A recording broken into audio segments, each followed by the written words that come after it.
राम राम सभी को। मैं हूं आपका अपना डॉक्टर वीर सिंह गुर्जर, एम्स रायपुर से। तो अब हमारा ये वीडियो सीरीज का तीसरा टॉपिक है जो कि है हाइपरटेंशन। जी हाँ दोस्तों, जिसको हमारे गांव की भाषा में बोलते हैं बीपी की बीमारी। तो मैं आप सभी को बता देता हूं कि ये वीडियो फिर से हमारा उन लोगों के लिए बहुत ज़रूरी है जो बहुत सारे कॉम्पिटिटिव एग्ज़ाम की प्रिपरेशन कर रहे हैं। दूसरे जो प्रैक्टिस कर रहे हैं उनके लिए भी बहुत ज़रूरी है। और तीसरा ये जो लोगों के लिए भी बहुत ज़रूरी है जिनको बीपी की समस्या है, कि उनको जानकारी तो होना चाहिए कि उनके पास पर्याप्त की वो जिस बीमारी से वो ग्रस्त हैं या जो भी उनको बीमारी है उसमें क्या ट्रीटमेंट चलता है और कैसे उससे मतलब वो पार पा सकते हैं। तो हम स्टार्ट करते हैं हमारा पहला। तो सबसे पहले मैं आपको बता दूं कि जो ट्रीटमेंट जो प्रोटोकॉल है उसमें सबसे पहले जो नॉर्मल ब्लड प्रेशर है, आपको स्क्रीन पर दिख रहा होगा। अगर आपका सिस्टोलिक ब्लड प्रेशर 120 से कम है और डायस्टोलिक ब्लड प्रेशर 80 से कम है, तो आपको ज़्यादा कुछ नहीं करना है। बस सुबह आपको लाइफस्टाइल मॉडिफिकेशन, जो आपको वॉक करना है, जो आपको डाइट है वो नॉर्मल रखनी है, जो आप रखते आ रहे हैं बस उतना ही आपको चलना है। इसमें आपको इतने बीपी पे कोई दवाई की आपको ज़रूरत नहीं है।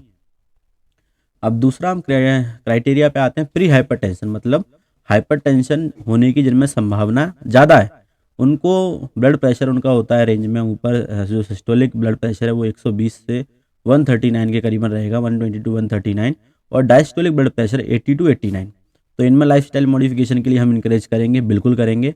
और इनमें भी मतलब मेडिसिन अभी चालू नहीं करेंगे, लाइफस्टाइल मॉडिफिकेशन से ही मतलब जो इनकी जीवन शैली है उसके बदलाव करने से ही इनको आराम आ जाएगा। उसके बाद में जो तीसरी कैटेगरी है आप स्क्रीन पर देखेंगे, स्टेज 1 हाइपरटेंशन।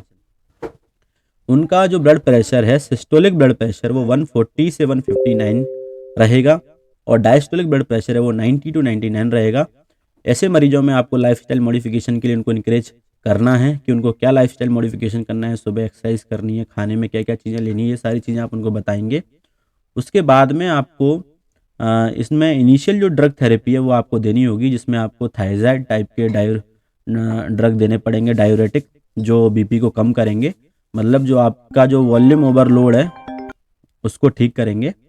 और उसके बाद में आपको इसमें एस इनहिबिटर भी दे सकते हैं और एआरबी भी दे सकते हैं और beta blocker, calcium channel blocker, ये सारे ड्रग्स आप दे सकते हैं इसमें। जो मतलब इससे जब आप ये ड्रग्स चालू करेंगे तो इनमें निश्चित ही ब्लड प्रेशर नॉर्मल रहेगा। अब ये ड्रग्स कौन से होते हैं, एस इनहिबिटर्स, थायराइड डायरेटिक, इसका हम एक अलग सेपरेट लेक्चर लेंगे जिसमें सिर्फ और सिर्फ ड्रग्स के बारे में बताया जाएगा कि कौन से ड्रग्स रहेंगे। और ये सिर्फ आपको एक गाइडलाइन बताई जा रही है कितने बीपी पे आपको इलाज की शुरुआत करनी है, ठीक है। अब उसके बाद में जब हम तीसरा आते हैं, स्टेज 2 हाइपरटेंशन। अगर जिनका बीपी 160 से ज़्यादा ही रहता है और जो डायस्टोलिक है वो 100 से ज़्यादा ही रहता है, तो उनको लाइफस्टाइल मॉडिफिकेशन आपको करवाना ही करवाना है। ऐसे लोगों में आपको जैसे एक ड्रग है, जैसे मान लो टेलमिसार्टान एक ड्रग है जो बीपी के कम के लिए आता है, तो वो आप अगर उनका स्टेज 1 है उसमें आप दे सकते हैं, लेकिन स्टेज 2 में आपको 2 ड्रग कॉम्बिनेशन थेरेपी देनी ही होगी। एक ड्रग आपको देना पड़ेगा, एक दूसरी क्लास का देना पड़ेगा, तब जाके आप बीपी को कंट्रोल कर सकते हैं। तो इसमें आप साफ साफ शब्दों में स्क्रीन पर देख सकते हैं, 2 drug combination for most usually thiazide type diuretic, और एंड उसके साथ में आपको एस इनहिबिटर या एआरबी या beta blocker, calcium channel blocker भी आप दे सकते हैं। तो ये थे हमारे ब्लड प्रेशर का नॉर्मल क्लासिफिकेशन। नॉर्मल क्या होता है, 120 से कम सिस्टोलिक ब्लड प्रेशर, डायस्टोलिक 80 से कम, प्री हाइपरटेंशन 120 टू 139 और डायस्टोलिक 80 टू 89। स्टेज 1 पे आपको जो रहेगा हाइपरटेंशन 140 टू 159 और डायस्टोलिक 90 टू 99। और स्टेज 2 रहेगा मोर देन 160 और मोर देन 100। अब इसमें आप देख सकते हैं कि आपको लाइफ स्टाइल मॉडिफिकेशन जो करने ही करने हैं, उसमें आपको क्या क्या करना है। 5 पॉइंट है जिनका आपको याद रखना है। पहला, वेट रिडक्शन। उनमें करना है वेट रिडक्शन जिनमें ओवरवेट है, ओबेस है। ओबेसिटी एक बहुत बड़ा कारण है ब्लड प्रेशर ज़्यादा होने का। दूसरा, आपको है ना डैश डाइट का प्रयोग करना है, आपके खाने में नमक कम यूज़ करना है, ठीक है। डैश डाइट जिसको बोलते हैं उसके बारे में भी आपको बता देंगे, स्क्रीन पर दिख रहा है। Adoption of the dietary approach to stop